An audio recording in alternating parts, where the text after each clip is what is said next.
perkenalkan saya Nabila. Untuk kali ini, saya akan menerangkan sedikit tentang Perang Dingin. Materi Sejarah Peminatan kelas 12. Berlangsungnya Perang Dingin.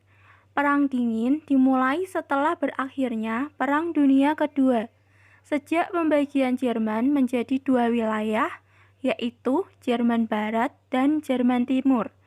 Diikuti dengan pembagian kota Berlin menjadi Berlin Barat dan dikuasai oleh Amerika Serikat, Inggris, Prancis, dan Berlin Timur dikuasai oleh Uni Soviet, tepatnya saat terjadi konferensi Yalta. Berikut adalah peta pembagian wilayah Jerman Barat yang berwarna biru dan Jerman Timur yang berwarna merah. Next, penyebaran komunisme di Eropa. Dalam waktu 1945 sampai 1948, Uni Soviet berhasil membentuk pemerintahan komunis di Bulgaria, Rumania, Hungaria, Polandia, dan Cekoslowakia. Perkembangan pengaruh Uni Soviet sangat pesat. Oleh karena itu, Amerika menyusun strategi politik containment policy. Lalu Amerika mengeluarkan Doktrin Truman. Doktrin Truman ini memberikan bantuan ekonomi kepada negara-negara blok barat, terutama negara yang masa Perang Dunia Kedua mengalami banyak kehancuran.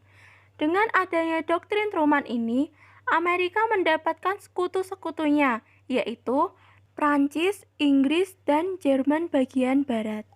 Kemudian, pada tahun 1947, Uni Soviet menciptakan sistem yang bernama Molotov Plan. Molotov Plan adalah kebijakan ekonomi dengan tujuan menata kembali perekonomian negara-negara di Eropa Timur dan Badan Kerjasama Komikon. Next, komunisme Korea Utara. A. Latar belakang. Pecahnya Korea didasarkan Perjanjian Yalta. B. Korsel dan Korut. Korut dipimpin oleh Kim Il-sung dan Korsel dipimpin oleh Ri Syngman. C. Perang Dingin di Korea terjadi karena adanya perbedaan ideologi, yaitu komunisme dan liberalisme. Next, komunisme Cina. 1. Kuatnya komunisme di Cina menyebabkan berkembangnya komunisme di Asia Tenggara. 2. Alasan penyebaran komunisme Cina ke Asia Tenggara karena adanya keinginan untuk mengembalikan daerah kekuasaan Cina di zaman kuno. 3. Keinginan lain imperialisme komunis Cina adalah alasan geografis dan kekayaan alam di Asia Tenggara, guna memperkuat posisi ekonominya dalam ekonomi internasional. Next, komunisme Vietnam. A. Latar belakang. Penyebaran komunisme di Asia Tenggara oleh Cina dan Uni Soviet. B. Bantuan Amerika ke Prancis, imperialisme Prancis terhalang militasi pasukan Vietnam. C.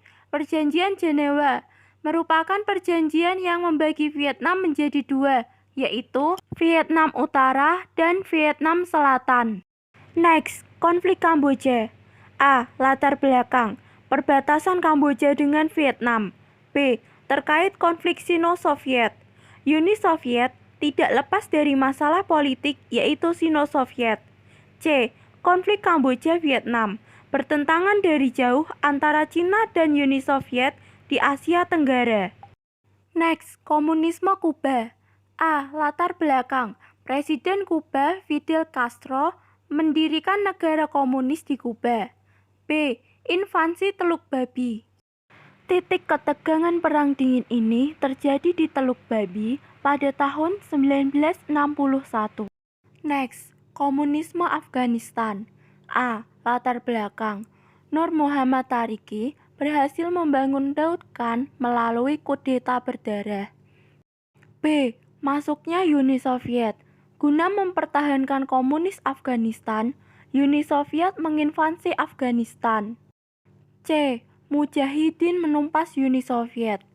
Invasi mendapatkan perlawanan dari kelompok Mujahidin yang dipimpin Najibullah, akhirnya berhasil memukul mundur Uni Soviet. Next, sistem aliansi, bisa juga disebut dengan koalisi politik. Ada beberapa sistem aliansi. Yang pertama, Kominform. Yang pertama, Kominform, wadah kerjasama Partai Komunis Eropa yang berpusat di Yugoslavia. Yang kedua, NATO.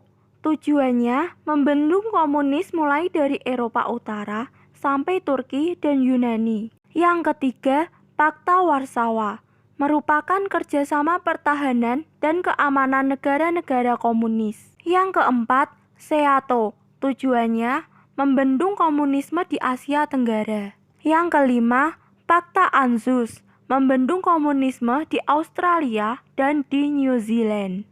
Next, kegiatan spionase. Ada dua organisasi spionase.